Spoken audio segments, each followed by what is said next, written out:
exemple d'impassibilité face à l'agression, mais avec une attitude différente, nous est donné par Saint Georges, terrassant le dragon.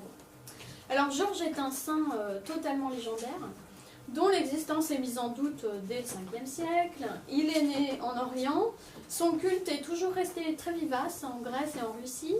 Les croisades contribuent à le diffuser en Occident, et d'ailleurs Saint Georges devient le patron des chevaliers, et il est souvent représenté chevauchant un destrier blanc, comme c'est le cas ici, symbole de la pureté, et portant un écu, une bannière d'argent et à la croix de gueule, c'est-à-dire cette croix rouge que vous voyez ici sur son dos. Et cette bannière blanche à croix rouge, en fait, ça a été celle des croisés et elle est devenue le drapeau national de l'Angleterre. Alors, Georges est né, donc le pseudo-Georges est né en Cappadoce, de parents chrétiens. Il est officier dans l'armée romaine et il traverse un jour une ville terrorisée par un redoutable dragon. Alors ce dragon dévore tous les animaux de la contrée et exige des habitants un tribut quotidien de 2 jeunes gens tirés au sort. Georges arrive le jour où le sort tombe sur la fille du roi. C'est de la chance ça. Et le jeune homme engage alors avec le dragon un combat acharné. Alors dans certaines versions, notamment celle de la légende dorée dont j'ai parlé tout à l'heure, le dragon est seulement blessé et lui reste désormais attaché comme un chien fidèle. Alors c'est une version qui a peut-être été interprétée par Paolo Uccello, ici, puisqu'on voit le dragon qui est représenté, alors évidemment terrassé par Saint Georges, mais vous voyez qu'il est tenu en laisse par la fille du roi, par la princesse. Alors le combat de Georges contre le dragon est un sujet très souvent représenté, surtout à partir du XIIIe siècle. Le chevalier tient généralement une lance, plus rarement une épée, et terrasse le monstre, tandis que la princesse prie au second plan. Ainsi, Saint Georges terrassant le dragon pour sauver la princesse est vu finalement comme le type accompli du noble soldat de Dieu. Ce jeune homme qui livre à la puissance du mal un combat singulier pour délivrer l'innocence menacée. Alors, dans le contexte du Moyen-Âge gothique puis de la Renaissance, où la chevalerie possède une aura très forte, de nombreuses représentations de Saint Georges vont logiquement se développer.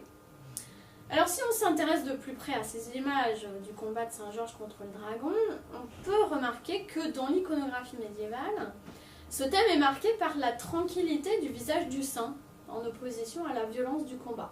Là vous voyez un visage quand même très serein. Et plus important encore, le regard du saint n'est que très rarement fixé sur le dragon. Là, vous voyez, le regard va par là, pas du tout par là. C'est ce qu'on voit aussi, là, il regarde carrément l'air. Alors, son visage est hiératique, vous le voyez ici. Le regard est plongé dans une sorte de contemplation spirituelle et surtout pas braqué sur le monstre. Et pourquoi? Mais parce que le dragon n'existe pas. L'attention du saint n'est pas captive de cette irréelle créature. En fait, chez le saint combattant, il n'y a plus l'identification à l'action et à sa violence, mais un heureux équilibre entre action et contemplation. Le dragon est en effet l'expression parfaite du chaos. C'est un animal hybride dont il est souvent difficile de reconnaître les différentes parties constitutives. En fait, dans les bestiaires médiévaux, on dit que c'est un serpent hybride. Donc il mêle plusieurs animaux et il personnifie évidemment le mal par sa confusion des genres et des éléments. Puisque ça, voilà, c'est un serpent qui a des ailes. Donc la terre, il crache du feu, l'air parce qu'il veut voler, etc. Mais à mon sens, le dragon représente en fait toutes les pensées et émotions négatives qui grandissent en nous, mais qui ne sont pas réelles pour autant. Enfin, qui ne sont pas nous, finalement. Et si certains artistes gothiques et renaissants conservent le détachement émotionnel du saint face au dragon et son absence de confrontation finalement visuelle avec l'irréelle créature, d'autres vont s'orienter vers des figurations du combat plus conventionnelles, dans lesquelles finalement le saint perd de son détachement en lançant un regard noir au monstre qui l'embroche. Alors ce dernier aspect dénote finalement l'abandon de cette valeur pédagogique de la paix intérieure face aux agressions. Alors chez Paolo Uccello, on l'a déjà vu, Saint Georges plonge sa lance dans la gueule du dragon. Alors c'est une composition très dynamique puisqu'on voyait la ruade du cheval, mais par contre, le regard de Saint-Georges est très serein, le visage est très serein. Et en fait, je ne sais pas si on le voit bien là, ou là, ouais, c'est un peu petit, mais c'est pareil, il regarde vers le bas et pas directement le dragon. Alors un autre fait intéressant dans cette peinture, c'est que la princesse est attachée au dragon par une chaîne, vous voyez finalement assez lâche, hein, on n'est pas dans quelque chose de très dynamique. Et elle montre aussi un incontestable calme intérieur. Et quand on voit bien d'où part en fait cette chaîne, c'est presque, elle part d'elle-même en fait, hein, c'est presque au niveau de l'ombilic. Donc est-ce que ça ne veut pas dire que finalement cette chose affreuse, c'est une partie d'elle-même, quelque chose qui est plus ou moins domestiqué, voilà, c'est à voir. Alors, par contre, ça se gâte un peu chez Carpaccio, par exemple. Alors, la dame, évidemment, est dans une position affligée. Là, évidemment, on n'est plus dans l'impassibilité. Et puis, vous voyez, Georges, le visage déterminé, sévère, qui regarde droit dans les yeux la bête en lui transperçant la tête. Alors, en plus, il y a tout un tas de débris humains et animaux qui parachèvent la scène, ce qui devait provoquer bien autre chose que du détachement émotionnel chez les spectateurs. Raphaël a peint 2 tableaux du combat de Saint-Georges dans lesquels le dragon est encore une image du chaos, mais où le saint se comporte finalement comme un véritable guerrier en regardant bien en face le dragon qu'il va terrasser. Dans le tableau de droite, vous voyez que la lance est brisée et donc le chevalier s'apprête à trancher la bête avec son épée à lame courbe. Ce qui est intéressant, c'est l'attitude de la princesse. Vous voyez que dans ce tableau à gauche, elle est encore assez impassible en prière, hein, donc les mains jointes. Et alors là, évidemment, là c'est la fuite éperdue, ça se gâte très sérieusement ici. Alors, chez Tintoret aussi, on a cette fuite éperdue qui est reprise, alors qui est encore plus importante parce que cette fois-ci la princesse est au premier plan. Et évidemment, on a quelque chose de très très violent à l'arrière-plan avec Georges qui fond sur le dragon, qui en plus qui a laissé un corps mort. Voilà, c'est évidemment épouvant. Alors les romantiques ont également représenté cette scène, mais la méditation sur la libération émotionnelle, hein, sur cette espèce de transmutation de l'émotivité négative représentée par le dragon, est délaissée, je dirais, au profit de l'aspect spectaculaire du combat.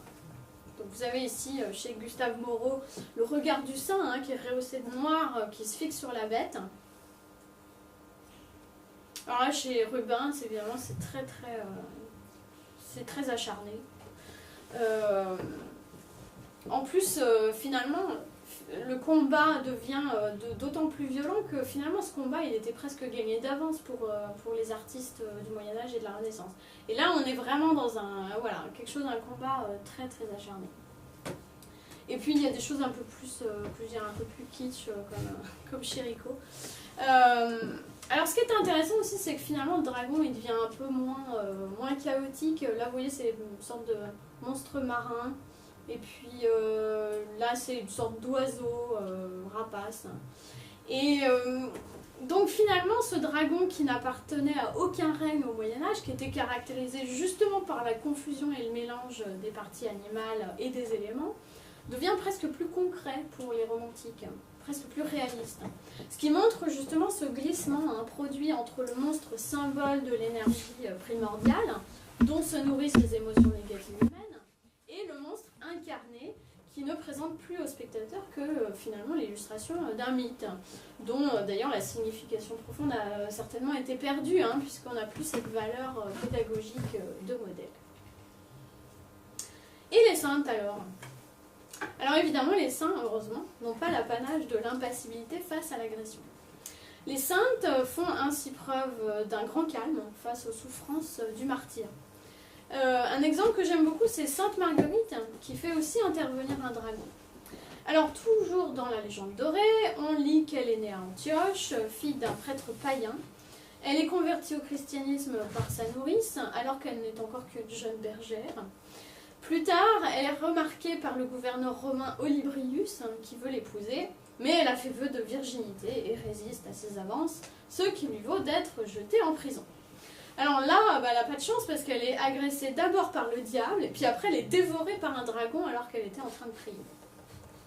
Alors toutefois, comme elle est quand même pas si bête, elle avait gardé avec elle une petite croix, et donc elle parvient à transpercer le ventre du monstre qui heureusement n'avait pas pris le temps de la mâcher. Et donc elle en sort miraculeusement. Et alors ce miracle suscite de nombreuses conversions à la foi du Christ, mais malheureusement pour elle, les tourments de Marguerite ne cessent pas pour autant. Olybrius lui fait subir une grande quantité de supplices si atroces que lui-même ne peut en supporter la vue. Il doit se cacher les yeux avec son vêtement. Et elle est finalement décapitée. Voilà. Alors, très populaire, Marguerite était particulièrement vénérée par les femmes enceintes, à qui son intercession apportait, soi-disant, une délivrance sans douleur ni complication. Et son culte était très largement diffusé dans toute la chrétienté, ses reliques étaient innombrables, et son nom était un des noms de baptême les plus répandus à l'époque. Alors bien évidemment, cette popularité va de pair avec une iconographie abondante. Elle est ainsi représentée sortant miraculeusement du ventre du dragon, alors plutôt de son dos, là c'est ce qu'on voit ici, priant en tenant la croix, donc qui lui a permis de sortir du dragon indemne. Et vous voyez que son visage, encore une fois, est assez serein. Elle est donc dans la plupart des exemples peints ou sculptés de l'époque gothique et de la Renaissance, elle est représentée donc comme une belle jeune femme, les cheveux détachés, symbole de jeunesse, parfois avec une couronne de fleurs, sortant du dragon indemne, et parfois même avec un léger sourire. Et encore une fois, la sainte ne regarde pas le dragon. Que vous voyez ici. Et là non plus, parce que le dragon, il n'existe pas plus que le dragon de Georges. Et ce que je trouve encore plus... Oui, vous pouvez entrer si vous voulez. D'accord.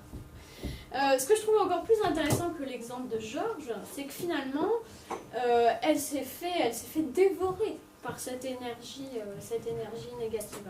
Donc elle s'est fait vraiment littéralement dévorer, absorber, mais elle a réussi à en sortir indemne. Et voilà. Et donc c'est évidemment ce qu'on voit dans ce genre de représentation, et c'est pour ça qu'elle est aussi calme, parce que justement elle a réussi à évoluer, et finalement c'est un modèle, je dirais, d'évolution à la fois psychologique et spirituelle.